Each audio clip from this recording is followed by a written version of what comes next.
morning! This is Margaret Canieza reporting live at MELS News. Ngayong news report tungkol sa social health. News reporter Regine, ano nga ba ang social health? Social health. Ang social health ay mga paraan kung saan ang mga tao ay lumilikha ng malusog at positibong relasyon sa isa't isa. At narito ang ilang mga issue na maaari mong harapin, tulad ng cybercrime, child pornography, hazing at blood donation. Marga, ano nga ba ang cybercrime? Cybercrime. Ang cybercrime ay sa pag-unlad ng teknolohiya, mayroong iba't ibang mga platform kung saan maaari mong ipahayag ang iyong sarili. Pagkakaiba lang nito ay maaaring makabuti at makakasama sa iyo. Ang cyber ay tumutukoy sa isang computer o isang computer network, ang electronic medium kung saan nagaganap ang online na komunikasyon. Kaya ang cybercrime ay simpleng anumang krimen sa ginawa ng cyberspace. Upang maprotektahan ang mamamayan mula sa alalahanin ito, ipinag-utos ng gobyerno ang Republic Act number 10,175 o Cybercrime Prevention Act of 2012. Ang batas ay nag-uutos pagbabawal sa cybersex, child pornography, unsolicited, commercial communication, at computer-related identifiers. Regine, ano ba ang child pornography? Child pornography. Ang child pornography ay kaunay rin ng cybercrime. Ang child pornography ay naging isang mahalagang alalahanin ng henerasyong ito. Ang Republic Act number 9775 o ang Anti-Child Pornography Act of 2009 ay tumutukoy sa krimen ng child pornography. Tulad na ng tinukoy, ang child pornography ay tumutukoy sa anumang representasyon, visual man, audio, o nakasulat na kombinasyong ito sa pamamagitan ng electronic, mechanical, digital, optical, magnetic o anumang iba pang paraan. Ang bata na nakikisali o nasasangkot sa tunay o gayahin ng tahasang sexual na gawain. Bilang karagdagan, mahalagang tandaan kung paano tinukoy ng bata ang isang bata. Ang bata ay tumutukoy sa isang tao wala pang 18 taong gulang o higit pa.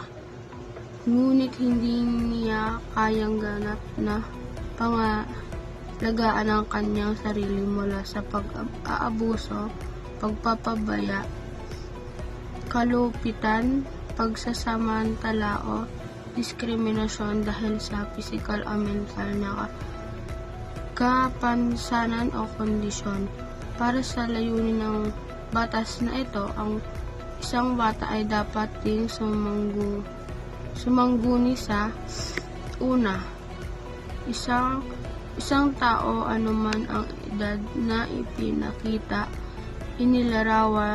inilarawan bilang isang bata gaya ng tinukoy dito, at bumuo ng computer, digital o ano-anumang ginagawang mga larawan o graphics ng isang tao na kinakatawan o ginawang magmukhang bata gaya ng tinukoy dito. Hazing. Hazing ay mga fraternity na sororities, gang at social groups na nagsisimula ng mas nakilala at may sapabiko dahil sa kanilang di umano'y prestihiyo at pride. Mas maraming kabataan ang hinihikayat na maging bahagi nila. Para sa ilang mga grupong ito, ang hazing ay maaaring isang option upang subukan ang kagustuhan at pangako ng isang aplikante. Sa kabilang banda, ang hazing ay lubrang panganib at napatunayang kumitil ng maraming buhay. pinoprotektahan ng mga pamalaan ang mga kabataan sa pamamagitan ng Republic Act number 8949 o Anti-Hazing Law. Pinaparusahan ng batas ang mga lalayo ng panahon, intuition rights, kung saan ang aplikante ay sumasalalim sa matinding pisikal at emosyon na sakit at pagbubuhis. RG, ano ba ang blood donation? Blood donation. Bilang ang aktibong mamamayan ng bansa, kailangan mong kusang loob na tumulong sa iba sa mga paraan na hindi makakasama sa iyo. Isa sa mga umuusbong na anyo ng voluntarang serbisyo ay ang donasyon ng dugo. Ang Republic Act number 7719 o ang National Blood Services Act of 1994 ay naglalayong isulong at hikayatin magboluntaryong donasyon ng dugo ng mamamayan. Magbigay ng sapat, ligtas at abot kaya at pantay na pamamahagi ng dugo upang makamit ang mga layuning ito. Tinatakda ng batas ang pagtatatag ng isang network ng serbisyo ng dugo na binubuo ng mga sumusunod: National Council of Blood Service and its various committee. Ito ay nagsisilbing namumunong katawan ng network at responsable para sa pag-aproba ng iba't ibang mga patakaran sa mga serbisyo ng dugo.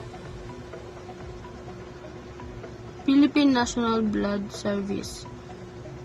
National Blood Services.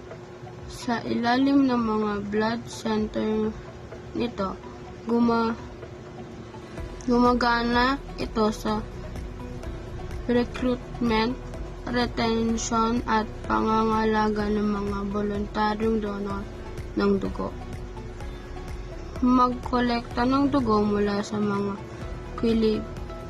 kwalipikadong donor, pagsusuri ng mga unit ng dugo para sa mga makakahawang sakit at iba pa.